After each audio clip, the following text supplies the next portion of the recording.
Good afternoon and welcome to EUROMED Migration Talks. I'm your host, Marco Ricorda, from the International Center for Migration and Policy Development. Today I will be accompanied by Lina Khatib, the head of the Middle East and North Africa program at Chatham House.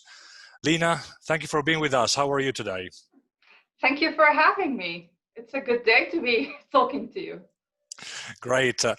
Lina, you are a very experienced professional in this field, and I'd like to ask a few questions about a very hot topic, not only today, but over the past few years, for sure, definitely starting from what was called the migration crisis in 2015, the Mediterranean. So today, the migration narrative is very polarized, and we can see how public discourse frequently portrays migration as out of control. Now, we can see that you have conducted research on the links between politics and visual representations.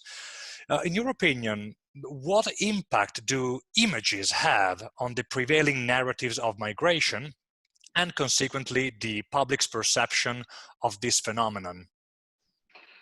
Images play a very important role in public perceptions, not just for migration, but for a number of issues, whether political, social, economic. And that's because most people get their information from the media, whether we're talking the online media, the broadcast media, newspapers.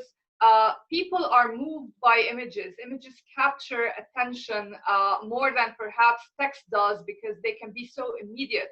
And of course, when we heard about the so-called migrant crisis, it was a situation in which the media were covering flows of migrants coming into Europe quite extensively, which led to public perception that there are many more refugees and migrants coming to Europe than perhaps was the reality. And that's because the media were focusing on this issue as a central issue at the time. But at the same time, some political parties, especially right-wing parties in Europe, use these kinds of images to also rally support for their own platforms and political agendas, which were very much against migration and which portrayed migrants as a threat to the European way of life and also to the economy in Europe and security. These kinds of discourses were also disseminated quite visually through the different social media platforms and media messages of these different political parties. So you both had the media and the political parties, unfortunately, contributing to what became a case of panic in some circles in Europe within populations that basically thought that their lifestyle was going to be under threat as a result of these migrants coming to their country. So you mentioned that quite clearly, that the importance of, academia-wise, to analyze stigma and to analyze how certain narratives develop. Now, let's talk about what happened over the past few months. We can see that during the COVID-19 pandemic, narratives stigmatizing migrants have been detected on a pretty regular basis. And we see, even more than what you just described, that migration has been perceived more than ever as a threat. Now, my question to you is, do you think that these sanitary crises has actually exacerbated the discussion on migration? And if so, what do you think is the role of visual representations in this? Unfortunately, the COVID-19 crisis has made the situation worse because people started thinking that migrants coming into Europe would inevitably bring with them disease. And also, right-wing political parties used the crisis as a way to push for why borders should be closed. So the COVID-19 crisis was basically politicized by some right-wing parties in Europe. And at the same time, when you have this fear of the other that unfortunately the COVID crisis perpetuated, in that even in any cohesive community, people started looking at other human beings as potential carriers of disease. You can only imagine this impact being multiplied when it comes to the unknown other in the form of a migrant that the media or right-wing political parties represent as a looming threat.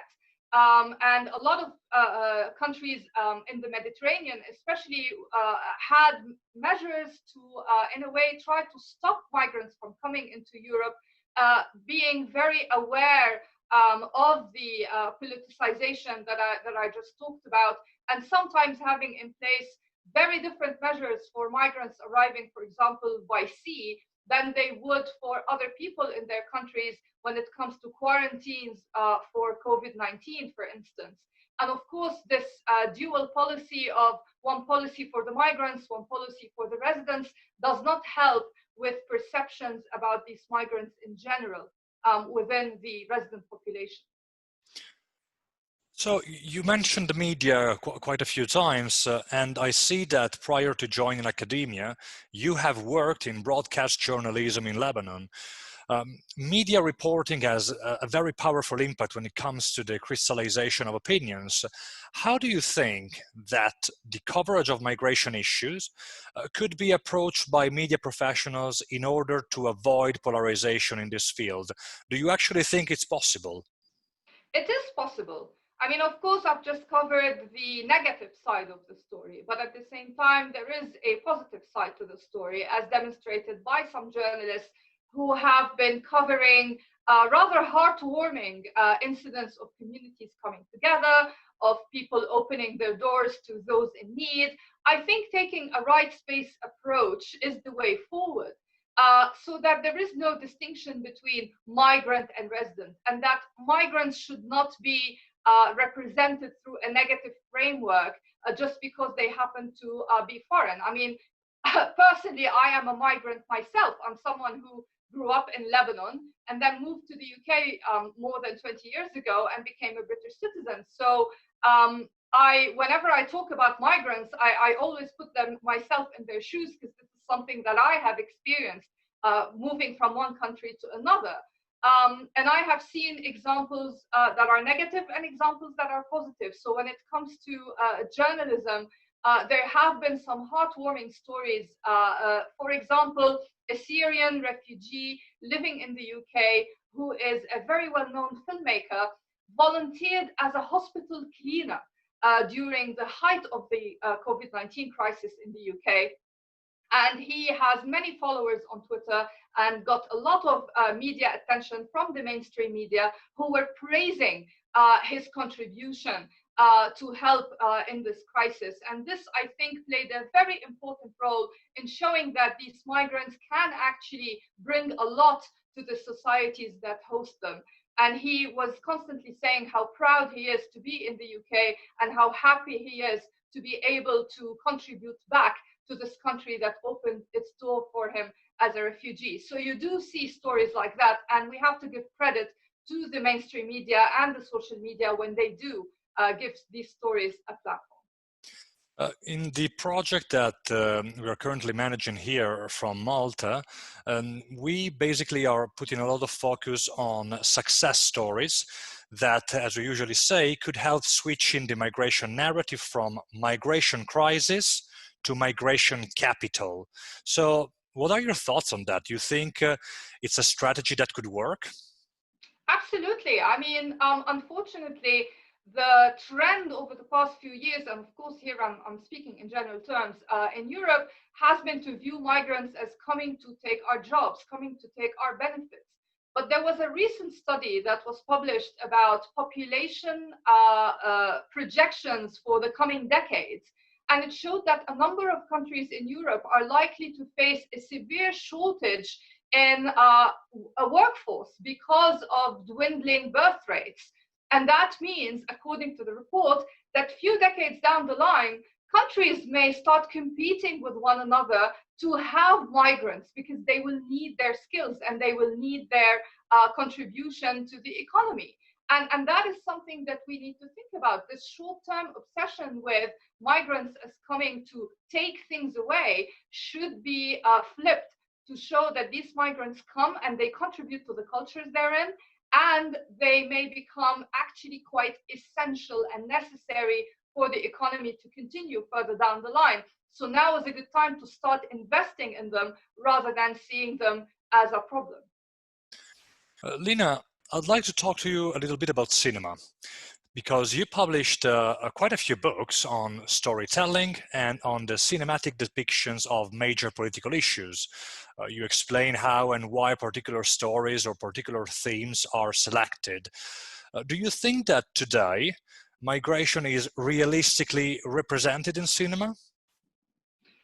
I mean, there are some representations that are very heartwarming and some representations that are not. But I would say, generally speaking, in fiction, I am seeing in recent years a lot more understanding and sympathy than before. I wrote a book which was published now a long time ago in 2006 that looked at representations of the Middle East in many cinemas, including Hollywood and also in the Middle East itself. And at that time, most representations of people coming from the Middle East in American films were rather negative. The situation is changing today. Migrants are not represented in such a stereotypical way as before. I'm not saying stereotypes have completely disappeared, but we are seeing movies go beyond that. And perhaps one of the examples that many people may not even think about through the framework of migration is the recent Hollywood film about the band Queen. Freddie Mercury, who was the lead singer of Queen, was a migrant. His family ran away to the UK and then became British citizens. And yet the film does not, characterize him as this different migrant who kind of is different to us. The film is very warm in its embrace of Freddie Mercury and his huge contribution to culture and the arts. And so, yes, I am seeing more positive signs. And this is the thing. People may not have ever thought of that movie as being about migrants, but it is. I did love that movie, I have to admit. And let's take our last question. Relates to music. I understand you're very involved, and outside of your work in policy, you do spend your time supporting musicians from the Middle East, basically creating visual art and pursuing their passion. Do you think that arts can contribute to a more balanced migration narrative? And, what do arts have to say about migration? Can they tell a story via their expressions? Absolutely. And I mean, for me, the arts is just as important as my other work in politics. They are both different mediums for expressing messages and getting through to people. But the arts very often get through to people in a much more subtle way, especially when they bring enjoyment and entertainment. And my work in supporting musicians is very much about that. So, for example, last year, a bunch of people and myself set up something called the World Metal Congress, which is an event that celebrates heavy metal music from around the world. And we invited to London two people from Syria, one of whom is a refugee currently residing in the Netherlands. And it was really very heartening to see how people embrace these individuals who have come from Syria, that is normally associated with many negative attributes, unfortunately, when it comes to migrants. And it was really clear that, the filmmaker who's residing in the Netherlands, who we hosted, his name is Munzer Darwish, he was very talented, very eloquent. He'd made this wonderful film about music in Syria that spoke to a lot of people in the audience who were watching it and learned from it about how life is in Syria right now. And I'm hoping that that has contributed in an indirect way, perhaps, to their understanding of the context in which people in countries like Syria live, the difficulties they face, and perhaps this got people thinking about why a lot of these people seek a different life away from their countries of origin, and hopefully increase a sense of empathy as a result of this artistic exchange that we hosted. So definitely, the visual arts, music, etc., can all play a very positive role in that regard. Lina, that was a fantastic testimony. Thank you so much for sharing your thoughts and your experience with us. It was definitely one of the most interesting EUROMED migration talks we have held so far. Thank you again, and I invite all our followers to follow Lina's work on all our social networks. Lina, bye for now. Thank you so much for having me. To all our followers, I'll see you again next week for the next episode of EUROMED Migration Talks. Thank you very much for watching. See you next week.